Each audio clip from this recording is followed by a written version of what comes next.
Saying like most men don't wake up in the morning and think, I think I'm going to have an affair. It is because of access. Access plus friendship times flirtation, and it's off to the races. You know, it always starts with access. Well, I wake up with a boner, so I actually do think that is the moment I think. Then do you find yourself at the races? I take a piss and I go, maybe not. Maybe not so much. I thought it right when I got up, though. Maybe an affair. So keep away from the young hotties. Absolutely keep away from the young hotties. Makes sense. And you know what? Also, here's another big one that I tell women: if you're married to a great guy, you know, that marriage is very important. So don't complain so much. I hear women all the time complaining about everything. They seem to think that because they have a ring that they're able to just grind away about every single thing, and it's not going to matter. The socks on the floor and the crumbs on the sink. And I say, you know what? Don't worry about what he leaves on the floor as long as he doesn't leave you. Think about it. You're complaining about something, socks on the floor. How long does it take you to pick them up? 30 seconds to do something for the only person in the world who would risk his life to save yours?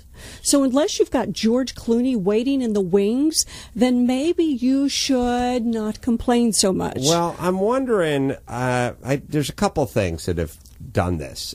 First off, we're living in this kind of like no-fault 50-50 state here. And back in the day, all right, I'm going to go on a slight misogynist rant here, so buckle up, ladies. Oh, only slight this time. Yeah. There was a time when your woman got out of line. Well, you got to smack her around a little bit. No big deal. Oh, That's the good what old you did. days. It's called salad days, but yeah.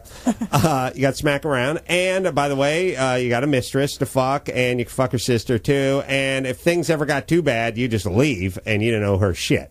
And that was it.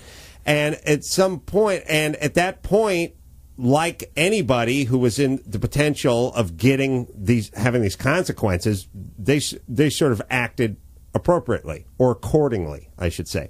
Now, fucking chicks have been empowered, and I would argue almost ruined. Like I can't tell you how many marriages where I've seen and I've talked about this with my buddy a lot, where it's like, first off, the woman's packed on 40 pounds, and the dude is 42 and still looks fucking good. Like, I've seen a lot of dudes where it's like, first off, sweetie, you're 40 plus, you packed on 40 pounds, you do not look like what he married 12 years ago. I'm sorry, the way society... Who's the waffle crapper now? Right. The way society is structured is, guess what? This dude is good looking by society standards. It's a societal thing. He's in great shape, and he's 42, but he can date 21-year-olds if he wants, or anybody. The aforementioned George Clooney, he gets a little more salt and pepper going in the hair. He looks better every goddamn year, whereas he has to trade in a new chick every third year to make sure he's constantly with a 28-year-old. And I just want to... And the chick's bitching about the guy, and the guy's working 2 jobs, and she's kicking his ass, and it's like, I want to pull her aside and go, hey, fatty, back off. Well, back the fuck off, because he'll get an ass full of you, and he will split, and then you see how your 42-year-old ass with the 4 kids is going to do, and the 40 extra pounds is going to do out on the open market versus this dude who looks like he just shot a Just for Men commercial. Thank you. Well, you know what? I don't. You know. Hey, I don't disagree. That's one of those rules. Also, keep yourself together. Even if he doesn't say anything, he notices. If the hot tamale he married now looks like a stuffed burrito, believe me, he notices. Yeah. Ditch the sweatpants and shove those Twinkie down the garbage disposal and hike your big butt up the hill. So I don't disagree. But I wonder. I think what we did. And again, here comes the misogyny. We did the same thing with, it's like communism. Why it doesn't work? It's like why is the LA Unified School District such a piece of shit? The teachers' unions. You put someone in a situation where you can't fire somebody, and you get the worst fucking school system in the country. It's real easy. You do this thing where it's like, well, we can just get divorced, and I'll take, guess what? I can get as fat as I want, and complain as much as I want, and be as lazy as much as I want, and I'll ask for a divorce, and dude, you'll be moving out of the house. When the dude has to leave the house, when the dude has to give all the money over, and guys still do it. That's how bad it is. But I think we're enabling a lot of women. I really do. But I think you're absolutely wrong. Really? Go ahead. Tell me why. Look, what if it's a job? It's a job where someone goes, if you get fired, you know what you're going to get? Half the company.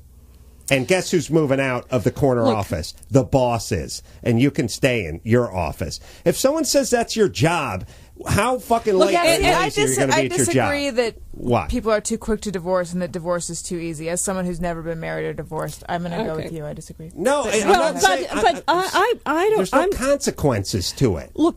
Women don't need men as much. There are lots of consequences to it. The consequences are disastrous for women. You know, the number one demographic in poverty in America is single mothers with children. Now, the fathers, you exit the door, and so what? You have to split it half? You know what? In a partnership, you're both going into a partnership. The same in business. When you go into a partnership, both people aren't bringing the same thing to the party, but that doesn't mean that you don't own half. So what a value a woman brings to the relationship is very different than the value a man brings to the relationship. And just because you think you bring the economic power doesn't mean that you're more valuable in that partnership. So the fact that it's split down the middle, it should be split down the middle. The problem is not in every case. It should be case. Everything should just be case by case. Really, if you start out together, it should. Oh yeah, really. So if you start out together, because you make the money and she raises the kids, then you should have all the money. Well, you should have the lion's share of whatever you do. Really? Yeah. Why? Because she's all in. So what? Well, do you have the babies? Well, there should be some cap. Well, she has the babies. Maybe she should. Well, yeah, but but if you're married to Sting, then you get $200 million. You know what? And if you're married to my dad, you get a fucking sofa. If you start with Sting on day one, look, it's different if you're wife number 3. If you're wife number 1 and the two of you start out together with nothing and build this life.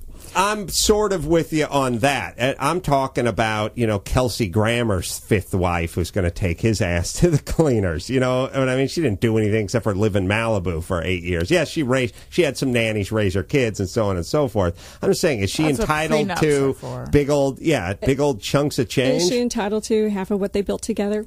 Then build anything together. The law says met her yes. After Cheers. That's what I'm saying. Different deal. She doesn't get half of everything. She gets, they have. We don't know the details of theirs. All right, I like to find out. I'm just saying, in general, what a wife brings to the party may not be economic power, but it is equal value nevertheless. And in general, when divorce happens, it's disastrous for women, and the men. A few years down the line, the men are off making more money than ever. Yeah. Look. Economically, it's a very difficult for women to run the economic race with men because women are running a race with the babies on their back. And so it's never going to really be an equal opportunity world as long as we are the ones having all the babies. What if the guy cheats? Can you forgive him? You got to keep the family intact? I think it's very, very, very difficult. I've helped save a lot of marriages who have gone through cheating, and I have to say, no woman ever gets married and thinks, gee, I'll stay married if my husband cheats on me.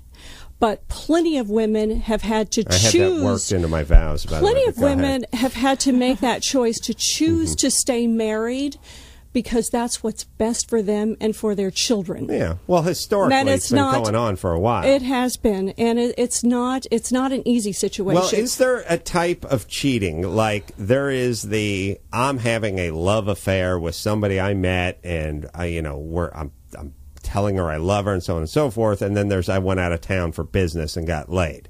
You draw a distinction between those? Well, the first one is much harder to get rid of. Right. And but however, I believe if you have children, then you have a marriage worth fighting for, and the goal is to keep your husband in the home and get rid of the weed. Yeah. So my advice there is sort of it's not the normal advice that a woman hears. Usually when a woman hears that her husband's cheating, her friends say, let me give you a divorce attorney, and here I'd like to set you up on a date. My recommendation is not to do that. I would suggest if your wife finds out that you're cheating, hypothetically, that she goes to your father, your brother, your business partner, your minister. Hypothetically, that she talks to my dad. The people. Alan's cheating. Yeah. Hello.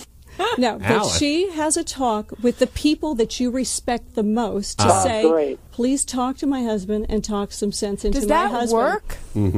If the men, you know what happens? The men around you will go to and they will say, does she have any friends? They'll say, look, do you know what this is going to cost you financially? Do you know that, guess what? Well, your what's new Kelsey? What's Kelsey Grammer? Sorry, it's up on the screen. It's driving me nuts. You can keep talking. Don't let me distract you. No, I'm listening. It's a question I made a query earlier, and I'm just curious what the hell's going on. What does that say? It's a $100 million estate. Just as it left it's in limbo, and he paid her. Yeah, he left in limbo, and he paid her a retainer, essentially. Oh, okay. A bond to guarantee your share. All right, I'm sorry. Doesn't say what it is. Yeah. Yes.